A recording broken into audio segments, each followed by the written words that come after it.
Every runner wants to get faster. That's at the end of the day, the goal of our training. But some runners just think every high intensity run is the same and they just go as hard as they can.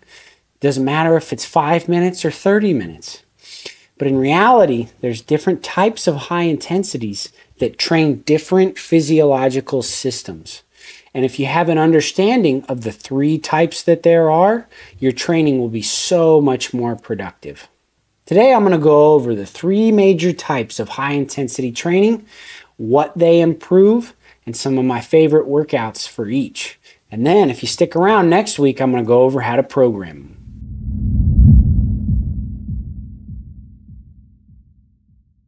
So the 3 pillars of high intensity. Number 1 is lactate threshold. This is how hard you can sustain a moderate to hard effort. Your VO2 Max is number 2. This is a big buzzword. Everybody loves talking about VO2 Max and tracking it on their watch. This is your ceiling. This is the maximum amount of oxygen that you can consume in your body for aerobic exercise. And then number 3 is the least understood out of all 3 of them. It is running economy. This is how efficiently you move with each step. So it doesn't matter what type of high intensity workout is, there's hundreds of different types, but all of them you can boil them down to, hey, are we trying to improve one of these 3 pillars with that workout? Some of them will be a little bit of a blend of 2 pillars, but if you know what pillar you're targeting, you can better educatedly just go after your training in a way where you'll strengthen the system that is going to transfer over to your race distance the most. So these 3 pillars all come together for our high intensity, but we don't want to forget our low intensity. Now we have a complete understanding of endurance. If you go with this video and then my video about Zone 2 training explained, this is your low intensity, because all 4 of these pillars are necessary in order to just complete the entire endurance package. You can't just be missing one. Doesn't matter what race distance it is. From a 2-mile run to a 100-mile run. You need to train all 3, but how much you focus on one depends on how long your race is. So we'll get into a little bit more of that. Lactate threshold. This is the most important system that you want to focus on if you're a 10K runner to a marathon runner. This is crucial. This is the body's ability to just sustain a hard effort for about 45 to 60 minutes. More beginning runners will not be able to hold it as long, maybe sometimes 30 minutes, and very advanced elite runners could even hold it for an hour and a half. But this is about moderate mouth breathing. So it's difficult, but you're able to sustain that mouth breathing effort.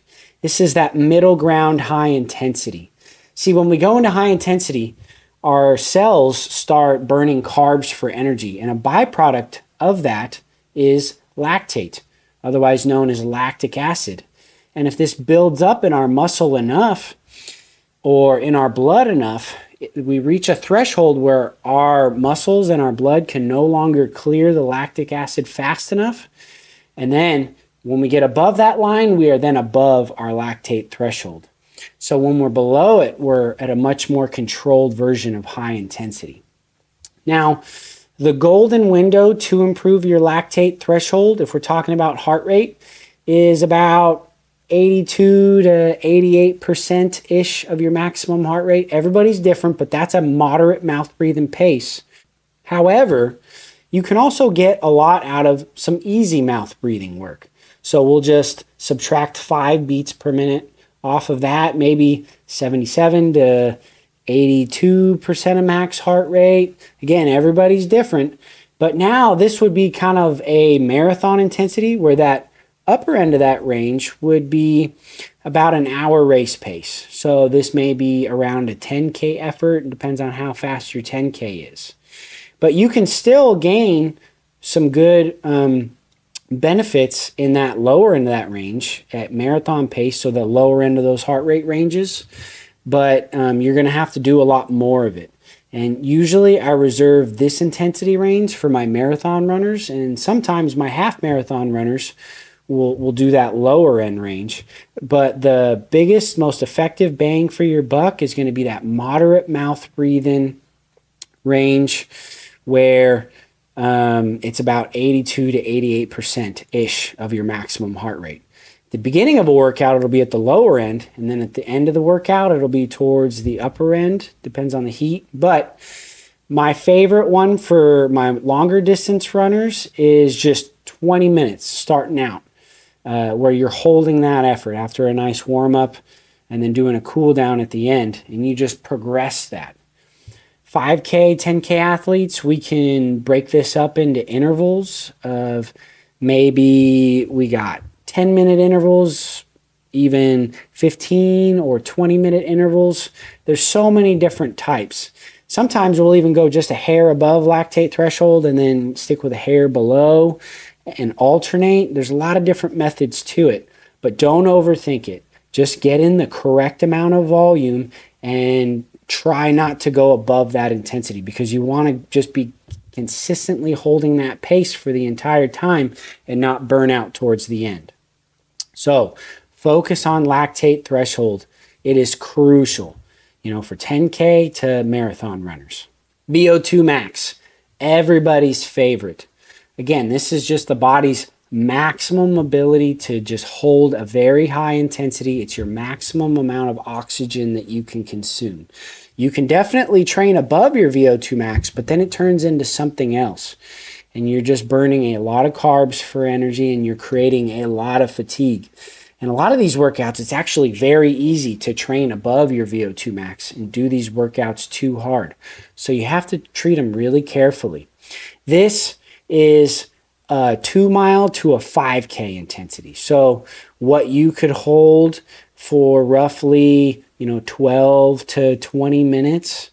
Some research will say it's your 8-minute max effort, but in training, if you do it at a 2 mile race pace to anywhere from that to a 5K, so a 3.1 mile race pace, that's a good pace to train this at, because then you won't be going too fast. Because these intervals, they're a little bit shorter, they're very hard mouth breathing. They are difficult. It takes a minute or two to get your heart rate up, like usually to about 90 to even upwards of sometimes 96, 97% of your max heart rate. So you are breathing hard. They are difficult. You have to make sure that you keep good technique. The length of these intervals could be anywhere from 2 to mostly 5 minutes. I very rarely have athletes go to 6 minutes, but for the most part, the length of the interval is determined by how advanced of a runner you are. So if you're a beginner, we're going to go with those 2-minute intervals. And the more and more advanced you get, we're going to be able to do longer intervals. The stronger aerobic system that you have, the longer these intervals that you can do as well. So marathon runners, even if they are beginner, can get away with the upper end of those ranges. They can do 4, even 5-minute VO2 max intervals, but they don't need to do a lot of them. And they don't need to have a lot of those workouts in their train up, because they're much more focused on their aerobic threshold and their lactate threshold. Their VO2 max should just be a sharpener, because it's their ceiling. They're trying to train for a 3-hour race, not a 5K race. But your 5K athletes, they're going to do a lot of these. They could even do 2 of these workouts a week. Train them accordingly. Think about just the total amount of time you want to spend at VO2 max. Beginners could be 10 to 12 minutes at VO2 max for the total workout. Advanced, we could get up to 20 minutes at VO2 max and just the total amount of intervals, all right? And you're going to have a pretty decent amount of rest. Could be 1-to-1 for my shorter intervals, or 2-to-1. So for every 2 minutes of work, it could be 1 minute of rest-ish, but we don't want to have less rest than that. So like I said before, running economy is the least understood out of these 3 physiological systems of high intensity. And simply put, it's how efficiently you can run at any pace. Doesn't matter if it's your zone 2 pace or your 5K race pace. You could have 2 athletes with the same lactate threshold and the same VO2 max. Let's say they both have a VO2 max of 50. But then when they're running at a 7-minute mile pace, one could have much worse running economy and burning way more oxygen for energy than the other. So who's going to win at the end of the day? It's going to be the one with the higher running economy. And, a lot of things go into this, from your running technique to your strength to just how long you've been a runner. You become much more efficient at running the longer that you become a runner. So, but the biggest things that we can control are your strength and then speed work. Very short bursts of energy. There's lots of different types of speed work. But again, this is going to be anywhere from 85 to 95% of your max sprint speed now. We have strides that we can do for about 15, 20 seconds on rolling hills or flatter terrain. These are going to be a little bit slower, maybe 80, 90% of max sprint speed. And we're going to have plenty of rest, maybe a minute to even a minute and a half of rest, either walking or very slowly jogging. The goal of all of these running economy workouts is not to get your heart rate super elevated. It's to just work on efficient, relaxed speed at the end of the day and your running economy, because we have other workouts to train our VO2 max and our lactate threshold, and we need to have a higher heart rate and higher breathing rates for those. But running economy is not that. Hill sprints are another great one. Running up a hill can lower that impact. We can go a little bit faster, more safely going up a hill. So we could get up to 95% of max sprint speed. For these, about 10 seconds is good. And again, very nice long rest. And this one is very misunderstood, but a lot of our American systems have this, especially known from Jack Daniel's running systems. These are repetition efforts. The Army does a lot of these, but these would be like your 30-60s or 61-20s. So running really hard for 30 to 60 seconds and then walking or jogging for about twice the amount of rest. So this is not as much rest as you would actually need to keep your heart rate down. So these are a mixture of kind of running economy. They're training your glycolytic system, which we're not going to talk about too much in this video because it's more applicable to like 800-meter runners. But it's your just very, very high intensity, well above VO2 max. And the 60-second ones will improve your VO2 max a little bit, but not very much. Now these you have to be very careful with because you're going to get tired. Your breathing rate's going to get up there. They can be very effective and they can be a useful tool for 5K athletes. And they can be useful for even marathon runners sometimes, especially if they don't do very much strength training. But you have to make sure that you keep good technique on these and it doesn't break down when you're breathing really hard and getting tired. So avoid the mistake of just treating every single run like a super hard run, no matter if you're doing 5 minutes or 40 minutes. Some people will just treat every run as a max effort. I sure did when I was in the Army, and I didn't make very much progress for a long time. I also wasn't deliberately doing that low intensity training either. But you live and you learn. So remember, hard is not a training zone. Threshold is different from VO2 max. VO2 max is different from running economy. Every workout has a purpose. So whatever you're trying to work on, I need to work on my lactate threshold the most. Well, come up with a workout that's going to boost your lactate threshold. You could have one as your weakness at one point and one as your strength. And then if you focus on that weakness for long enough, it then becomes your strength. And then you need to go shift back to your weakness and just keep raising it up. One of them at a different period of time in your training.